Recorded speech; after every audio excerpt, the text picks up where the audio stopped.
Hey everybody, and welcome to another edition of this year's Knowledge Graph Technology Showcase. I do one of these every year, link down below if you want to see all the other tools that I've reviewed throughout the years. And I do this completely free. I don't get any kickbacks or promotionals or nothing from doing this. I reach out to these vendors and ask them to walk me through a demo, and I will ask questions as we go on your behalf. And I put all of my notes at the very end, so make sure you go and check those out if you are interested in my take about what I thought was very interesting about these tools. And the tool that we are going to be talking about today is that one. All right, and with that, let's go get started. So my name is Frederick. I'm one of the two co-founders of SciFlow. And SciFlow, just in a nutshell, really makes it easy for authors and publishers to get their content from draft to a final publication wherever they want to publish. So that's actually also the reason why my co-founder and I started SciFlow, because we were really fed up with the complicated process of writing in Word and then everything crashes or doesn't look like we imagined it just an hour ago. So that's the reason why we started SciFlow. And then, of course, along the way, we discovered that not only we as PhD students or as researchers had that problem, but everyone was having that problem. And so we said that there has to be something that's easy to use. You don't have to install it. You just go on it like Google Docs, but it does all the formatting and all the things that you need as a researcher for you with a click of a button. So that's why we started SciFlow. And Nice. this is what you're going to see today, basically. Nice. And for the audience, for anyone that hasn't had to do publications before, there's always these author guidelines on how it has to be formatted. And it's not just for, publications as if you're already a PhD or already a researcher, but a lot of the time for masters and dissertations, you have to use a very specific type of format. There's a lot. I will tell you, after doing my dissertation, it took me days to get it back. And it kept going back and forth between me and the reviewers because the formatting always has to be correct. And it's very tricky. So I am very excited to see what you all have to say because that's awesome. So I haven't seen this yet, so I'm excited to see it. You have the ability to import a Word manuscript, but actually something that our researchers and students really like is our journal database, where you can just go in Nice. and you can find any of the journals Oh my that are out gosh, there this is already. so helpful. I think this is a good point to jump into like an example. Mhm. So what you can see here is just a standard Nature journal. You can see the publisher, you can see the fields, which you can also, of course, filter for. And then you already get a hint that we know a bit more than just the name because it says the citation style is numeric. So let me just click that. And what's going to happen now is you actually get thrown into the document. So you're seeing the editor for the first time, but you also already have the content that is mentioned in the author guidelines in here. So if I were to go into my document outline now, I can already see there's a bunch of headings that are needed for this publication. And just a quick click here actually get me to the author guidelines. So what I can really do is I can follow along the publication from just the first moment when I create it, and then I can jump in without having that blank page kind of problem, or you have to download a Word manuscript and then open it in Word, and then in the end, of course, if you decide you want to publish with a different journal, you have to reformat everything again. So that's something that we don't force our authors to do, because in addition to just being able to create documents, what you can also do is you can search for templates, and then you can switch to any of the other journals that we And just it'll saw just before. take your information and port it over into the new template? It will, yes, it will basically, Nice. so we not only know which citation style you're using, so this is the Nature style. We know, of course, which language and which chapters you need. We also know what it needs to look like. So if you click on download, what will actually happen is we'll compose the document in a way that the publisher will accept. So that means adding in the affiliations that are already saved in my account, but also, of course, means like doing all the numbering and the general layout of the paper automatically. So we combine multiple data sources, open access sources, all kinds of things to get metadata. But then actually at the point where we created this database, or most of the articles, we actually had to go through them one by one, because AI just wasn't at the point yet where it is right now, where certainly something you could see is keeping the author guidelines up to date and checking what changes are happening. That's a job that AI is Mhm. very well suited for. At the point where we created that, it just wasn't up to Yeah. the point where we would like the accuracy to be in order for researchers to work with it. If you want to add an equation, we've talked to really thousands of researchers, and what it came back to is they really love LaTeX and they want to use it. Mhm. So what we did is we did an integration where you can still have access to all the code that you need. But Nice. then if you're another researcher who doesn't know about this kind of like own language on its own, Mhm. you just see the equation and it works for you. So you Mhm. really don't have to get into it. But if you want to, you can just click it. And if you have something from Microsoft Word, it also imports great into LaTeX here. So you can still keep using it. Yeah, and I did most of my time, my time, like I was in prison, my time when I worked in publishing in the STEM publishers. So sometimes they ask that these equations are images. So if that is part of the author guidelines, will you create this into an image automatically, or is that something the author has to do? Yeah, so actually, as part of our templates, and especially when it goes more into production workflows, we do offer to use SVG, for instance, because Hmm. some like do web publications and they don't want to include tools like MathJax.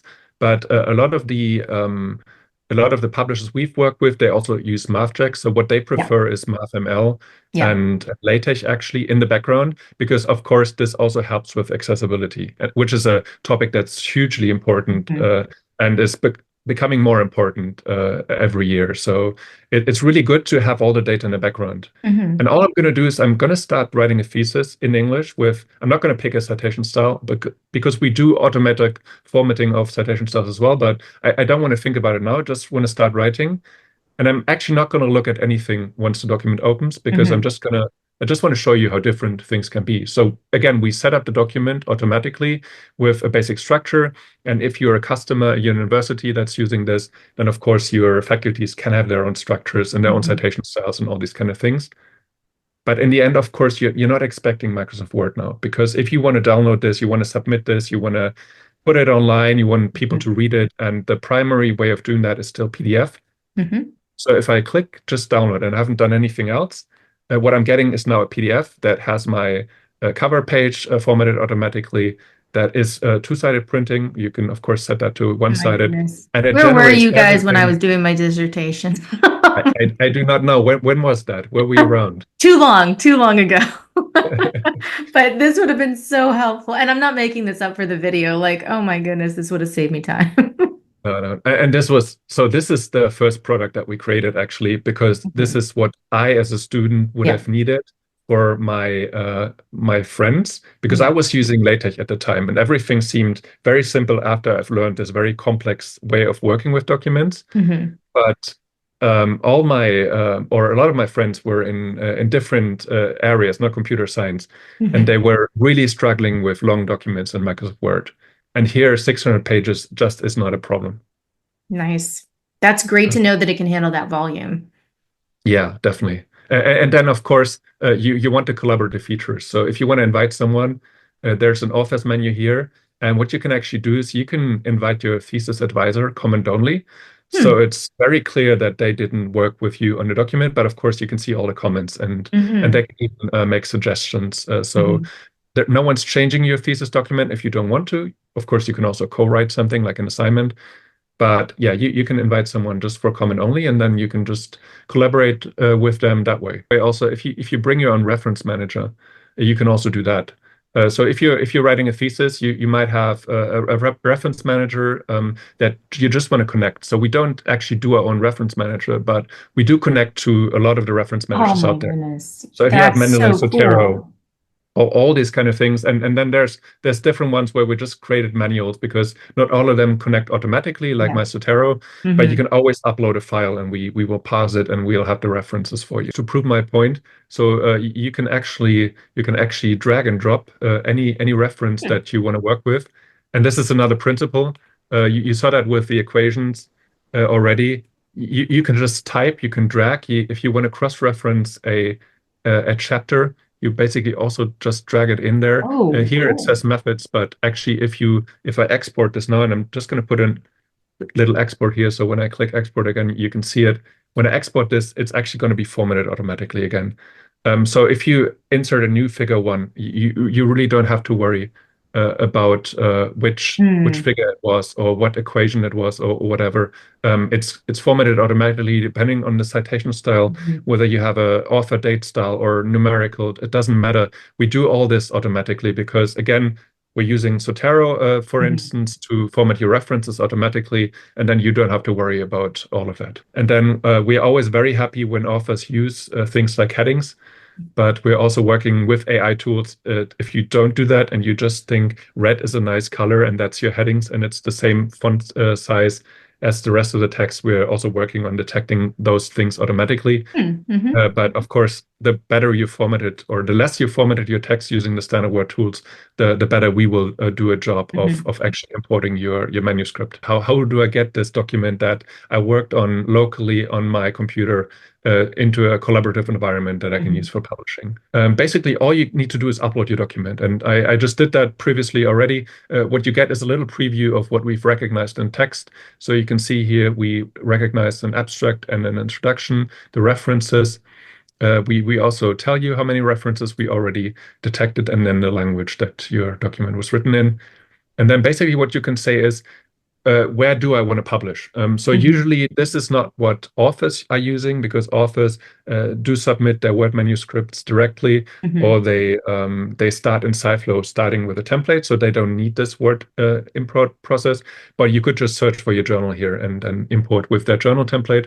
Or as I will do, I will just choose a sample template that's being used by our publishers in order to do their publications in PDF, EPUB, XML, all these kind of formats. And what I've done is I invited my normal account here, so I can actually start typing and collaborate at the same time. So I can make changes now on my second screen, which of course you're not going to see, but what you can see is my cursor popping up here, and my name will appear here as well with the changes. And so you can use this in a way where this is a live environment, and you just type at the same time and you collaborate as you would in Google Docs. But one of the things or the use cases that come up very often with our users is that you may be in a different time zone and you're not working at the same time. So we do have this feature where you can just pop into the revision history of the document, and you can actually purposefully say, this is my first draft and I want to save that. Or you can just say, please catch me up on what happened in the meantime while I was not working. So you can see I just clicked please show me the changes, and yet now you can see that my other account just added these kind of things. And you can click like next and previous just to go through them. And then of course if that's a level of control, or that's a level of control that's a bit too little for you, what you can also do is I'm just going to choose a word in my other editor here, and what I'm actually going to do is let's choose preparation. I'm going to suggest a change. So if I want to suggest a change, I can just say I don't want this to be called manuscript preparation, but maybe a manuscript draft. And then I can go ahead and I can even add a comment. I can post that. And then if a collaborator wants to work with this, they can either accept this and it's going to show up in their history. But more importantly, what they can do is they can give thumbs up, they can improve it, they can comment on it, and you see this all happens live. So if you want to have a discussion on certain words that you're using, you can have that. But also what you can do is you can go back into the archive and you can see all the changes that you accepted and all the history of why you accepted this change is also attached. Yeah, that's nice with the rationale. I love that. That's so important. Current customers for SciFlow Publish. So SciFlow Authoring is the one that you use as a student, as an author. SciFlow Publish is the product that you use if you have your own journal, if you have your own book publication, your own university press. And basically what they need is metadata in the right format. So what they want is an XML file in the format that they need. Might be JUTS XML, might be some other metadata formats. And we make sure we save that information alongside you writing. So in the end, when it comes to uploading to OJS, to all these kind of systems that you're already using, you can just upload the metadata in the end and use that. Is there any plans to do like plagiarism checks? This is definitely something we're looking at, and Okay. we've already done some integrations in the past already, but the ecosystem has matured quite a lot. Mm-hmm. So especially with all these new AI services, Mm-hmm. we're currently actively looking into using more of these for the topic of research integrity Mm-hmm. or publication checks, all these kind of things. Mm-hmm. As a reviewer, in the publishing space, it's really difficult to verify the thing that's being cited. You have Moby Dick here as a citation, but looking at the title, that's probably a silly one. And I know you did Yeah. that on purpose for demos. But when there is a citation of information, is there any way, if you had the full text, meaning it's open access or something from Zotero? Because I know when you have open access stuff in Zotero, you can just upload the full document and you have it there so you can reference it. Is there any way to do a cross-reference to make sure that that information really is in that document? Yeah. Again, this is not something I can talk about right now. I think we should do a follow-up because we've been looking at that exact use case. Okay. And this is something, if you are following us on LinkedIn or anything else, you definitely see something along those lines at some point. Okay. I mean, it's nice for people to know that this is what we're thinking about. Yeah. I think that's okay. And we've also tried integrations with Site AI, for instance, which will tell you whether a publication is or a reference is actually useful in your context. So there's a lot of different things that we can pull in here because we have full control over the editor. So we can really do great integrations. We can, if you want to, and you accept that, we can also, of course, use external tools. But then on the other hand, a question that always comes is where's my data? What are you doing with my data? Yes. And unless you ask us to share with an external tool or you bring your own tool, we are only doing one thing. We're keeping your data safe. Pulled in a couple of references in Zotero of actual projects that were done with SciFlow published, so actual customer examples, and now get thrown into the journal article itself. And what I think was really interesting about this publication, and this is not a book yet, but this is a journal, but it's very interesting for another reason, which you will see. This is mixed English and Persian. And we do have not only Farsi, but also Arabic and other languages. And of course, right to left is always a question that we get asked by anyone who's in publishing. And what you can see here, what the publisher decided, they wanted to keep the first page in English. All the metadata is in English. And then the rest starts right to left automatically. And your corporate layouts or your stylings, everything else, as you determine it in the beginning when you designed the template with us, is automatically set. So this is a very nice example because I think it shows how custom a publication really can be, how you can mix languages, how you can mix right to left. We have another journal that doesn't do a first English page and everything is in Arabic. And you can do that as well, but you can still choose to keep your headers and footers the way your publication does. So you got a lot of degrees of freedom if you want to do your publications. And then of course one thing you may have noticed if you've been looking at a lot of open access articles. So this is another example where we did the PDF and the HTML. And again, the design of the publication looks completely different according to the study or the journal that does it. But what you may have noticed is that the system that these articles were put into are always the same. So this is OJS, which some viewers might recognize. And we found that OJS actually works really well with the way that we produce our articles because you can just drag and drop them in and basically then hit publication, and then you get HTML from us, of course, as well. So the same article you just saw as PDF, it's one-click export, and you get that as HTML, as EPUB, as all these kind of format. I can also give you an example of XML, and this is the exact same article automatically typeset in XML, JUTs in this case, but it puts in all the metadata and importantly also puts in the references. Oh, that's awesome. A little part of my brain is also thinking, because a lot of folks on this channel know a lot about knowledge graphs and like data, because it seems like because there's so much behind the layer that we see here on the screen that you folks could do a lot of different things when it comes to semantics. So, but again, you go to the tune of your customer. So if they are asking for that, then you're probably going to look into it. But yeah, I am always thinking about that from a perspective of there's so much stuff now that can be connected between the metadata, and some people are doing it, not everyone. Publishing is a little bit farther behind, I think, than certain disciplines like medical, of course, is doing a lot with that. Yeah. And I think this is a good point. So I think as an industry, most of us, we're still looking at having the references metadata. We're still looking at having the cross-references inside the article. And this is what we provide out of the box. And then we are actively looking at semantic tagging and all these kind of different things.